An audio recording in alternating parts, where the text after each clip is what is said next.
Today we'll be looking at Pokemon that are deserving of a regular evolution.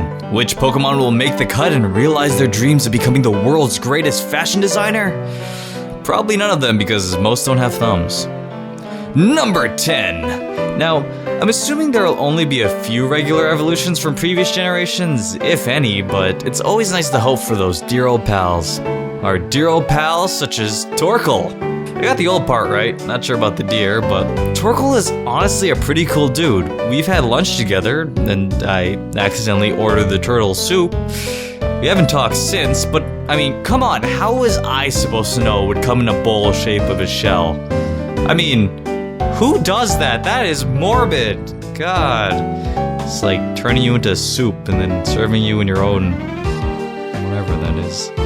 Torkoal for the most part looks really incomplete. Not incomplete like he's missing a foot, but in the sense that he's sort of looks like he should transition into another Pokemon. I think beefing him up and giving him a polished design would look really nice, and to be completely honest, he could turn into the biggest, baddest dude you've ever met. Number 9. Magnetric. Man, this thing was forgettable. And that really sucked because he was such a good Pokemon. At least in terms of look. I'm not gonna go into stats or anything, but again, he maintained that awkward second evolution look. If you kind of notice, everyone just looks like they're in their prepubescent years of high school where they're awkwardly sitting in the corner trying to figure out how this vending machine works. It won't take my quarters! For some reason, just the designers thought he was complete. And giving him a regular evolution would probably make him really good, and he could be thrown into the beauty pageants for dogs with Luxray and Arcanine. Arcanine, the newest evolution to Arcanine. He needs to let his hair flow, whip it back and forth, and be the beast I know he is. Number 8. Bascule. I got nothing to say here. Aside from the words that are going to follow after the statement, I got nothing to say here. Why? Well, it's a fish. It's another derpy fish thing. Look, it's kind of cool. It has that sharp can opener look to it. I think it could turn into a pretty awesome piranha. I mean, we have Carvana, but I don't know. Maybe it just could turn into an eel. To be honest, I think Bascule makes a good base for an evolution, and they could possibly turn into whatever they want. I mean, this thing turned into an octopus, so why not? Number 7. Houndoom. Alright, as you can tell, I love dog Pokemon, and Houndoom is no exception. However, he just seems to be overshadowed by the others, to a similar but lesser extent than Magnetric. However, I feel his design is really great, and making him grow up or be shown with more maturity would make him another perfect dog. Dog. Number 6. Golduck.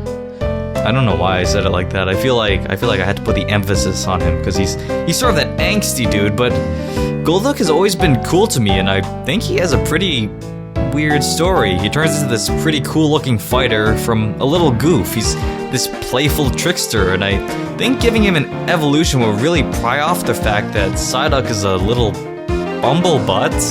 Yeah, hit the nail on the head with that one.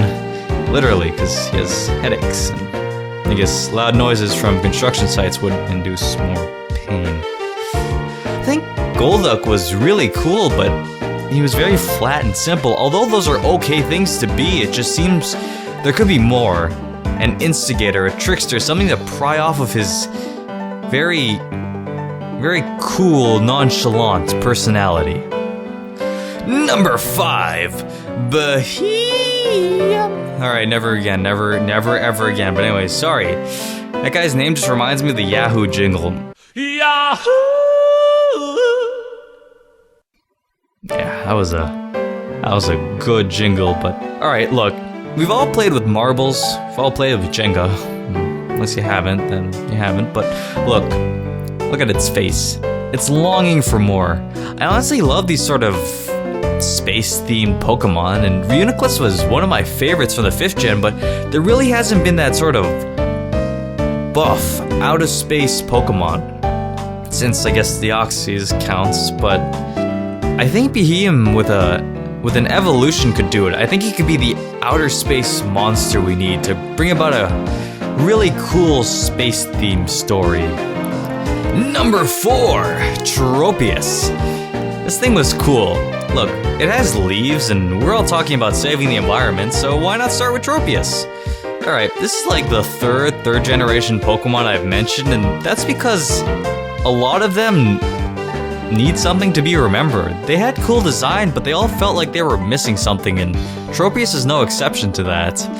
Hopefully this generation adds more to the mix, because there ain't no yeast in this cake. Do you even use yeast in cake? I don't know, I just cook, I don't bake. Number 3, Grandal. Alright, so I think we've come to a point where you can all realize I like dog Pokemon. They're pretty cool. But Grandal, sadly, people probably don't even think of him as a dog. He is a bulldog, and he was a really feisty fighter, but Grandal, I think, he's really nice. I think Snubbull was like a little cute, ugly Pokemon, which is very weird to say, but if you look at him, he does sort of have that like little cuteness to him, but sort of breaks the mirror every time he looks at it. But then Grandal came about, and he's like, yeah, I'm gonna make up for this, but he really didn't. He was cool, and he even looks like a second evolution, but he didn't have the awkwardness that like other evolutions had. He had that sort of crisp look to him. He was like a nice little chip you just bit into, and that's my impression of a chip cracking in two, apparently. But I feel like even though Grandal did look very nice, I think giving him another evolution, I think something like that, just giving him anything that could make him a lot bigger and beefier, that would be the recipe for a great Pokemon. Number 2, Masquerade. This thing had potential. Firstly, I have no idea why they changed it to Flying Bug from Water Bug. Everything is Flying Bug. There's no reason to change that. I mean, sure it has wings now, but let's look at a bunch of different Pokemon. All of you have wings and none of you are flying types, so just pointing that out there, but that would have been, it was such a cool type, Water Bug. I don't know why, I just think that would have been really nice. And secondly, it's so elegantly designed. I really like the simplicity and just the overall beauty to it.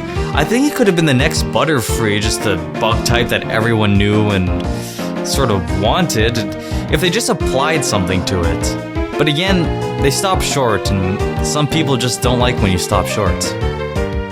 Number 1, Sigilyph. Oh man, do I like this Pokemon. I feel like there could be so much more done with it. It had such a mysterious look, the ancient relic. It could be an ancient power evolution. I think that would give it such a great story. It seems like the type, and I think it could transform into the first psychic dragon. I know some people might say that it should have a mega evolution, but I don't feel like that's right. I feel like it should just have a regular evolution from, you know, the ancient power level up sort of thing that they have, because it gives it that story that this hieroglyph was meant to unlock its inner dragon inside, and it could be the first psychic dragon, like I said. But I think if you gave it a mega evolution, it would just have some item that would temporarily change it. And although that would make sense, I feel like a permanent change to a dragon would just make it a lot more significant. Hello, hi, thank you for watching. Hopefully you enjoyed. Please consider leaving a like if you did, and also subscribe if you want to see some more top 10s, and maybe I'll think of actually good food for eating when I make a video. Bye!